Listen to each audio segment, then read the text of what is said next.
21. fordulójához érkezett a Merkantil Bank Liga, mely során a jelenleg talán legérdekesebb helyzetben lévő csapat a Tatabánya lesz. A Kazincbarcika ellenfele köszöntjük nézőinket a Color City arénából. Tiszta fehérben a házigazda KBST csapata is, majdnem tiszta kékben pedig a vendég Tatabánya szerepel majd ezen a kora tavaszi vasárnap délutáni találkozón. Nagyon szépen simította ki oda-oda a labdát. Petri és egy nagy kapufa rögtön!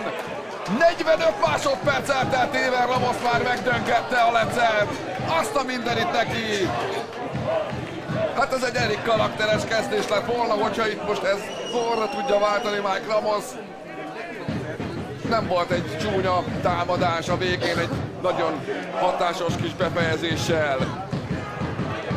Nézzük a választ, mert ez sem veszélytelen. Jön előre a Tatabánya, betyárnak a 16-oson belül, és ebből is kapufa! Hihetetlen!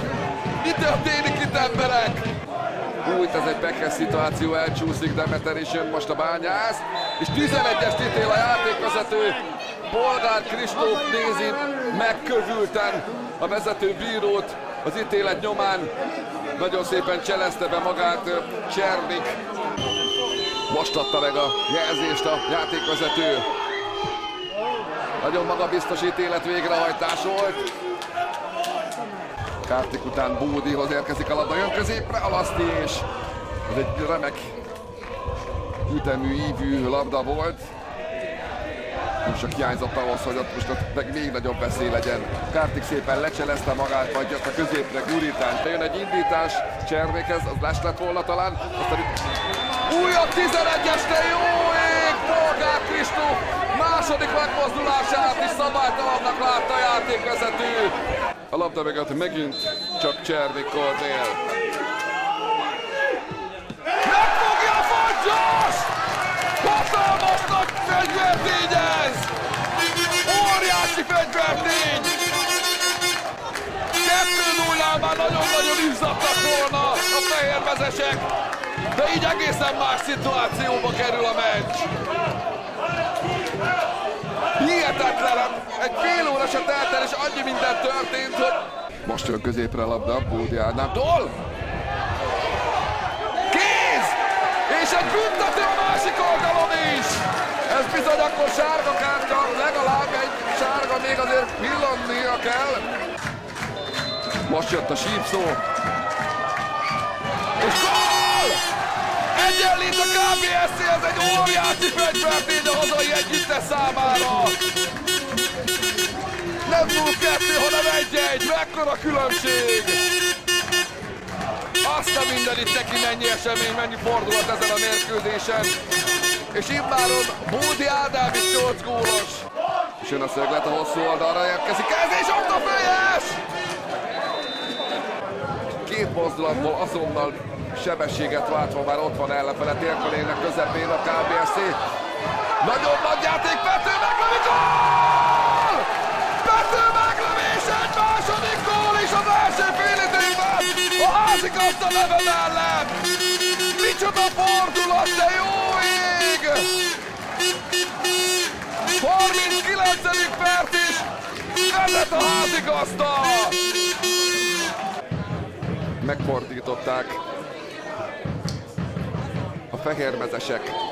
És itt egy nagyon veszélyes polgárfejes! Egy újabb évenés üres területre, ezek nagyon jól működtek az első félidőben. Ramos most pozíciót fog, és meg is tudta lőni a labdát, bizony.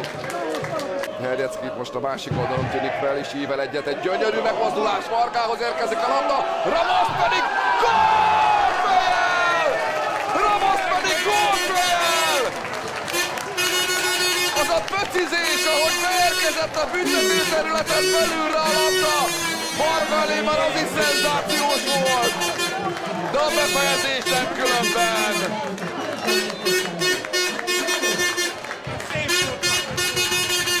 Elképesztően megnyomta a második félidő elejét a KBST, és ez gólt hoz el az 59. percében a találkozónak, immáron 3-1-re vezet a KBST. Nagyon szép csel, jön középre a labda, és jön a fejes is! Csatári emelkedett a legmagasabbra, de nem tudta már kapura irányítani ezt a fejest. Figyelték az eseményeket a vendégek is. Ruha, nem jól jött ki Fagyas, de nem lett belőle gond, egy kicsit elhamarkodottan cselekedett most a hazai kapus.